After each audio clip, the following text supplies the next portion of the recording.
పితా పుత్ర పవిత్రాత్మ నామమున ఆమేన్. ఈరోజు దేవుని వాగ్దానం.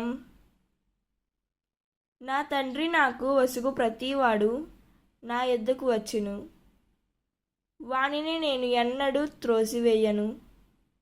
ఏలన నేను పరలోకం నుండి దిగివచ్చినది నన్ను పంపిన వాని చిత్తమును నెరవేర్చుటకే కానీ నా ఇష్టానుసారము చేయుటకు కాదు.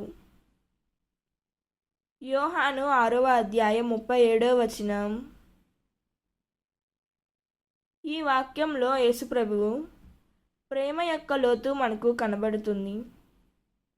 ఆయనకు వచ్చే ప్రతి మనిషిని స్వీకరించడానికి ఆయన హృదయం ఎల్లప్పుడూ తెరిచి ఉంది.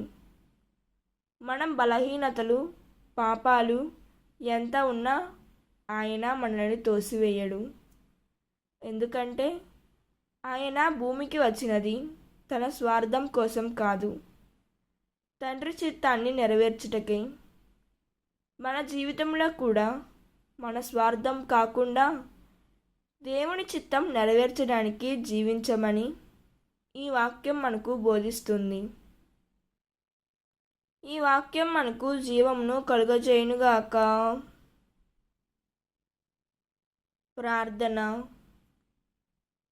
ప్రభువా, నీ సమక్షంలో నాకు స్థానం ఇచ్చినందుకు మీకు కృతజ్ఞతలు. నా బలహీనతలు ఉన్నప్పటికీ నన్ను త్రోసివేయని నీ ప్రేమకు ధన్యవాదములు. నా జీవితంలో నీ తండ్రి చిత్తం నెరవేర్చబడినట్లు నన్ను నడిపించుము యేసయ్యా. నా స్వార్థాన్ని విడిచి నీ చిత్తానికి లోబడే మనసు నాపై ప్రసాదించుము ప్రభువా.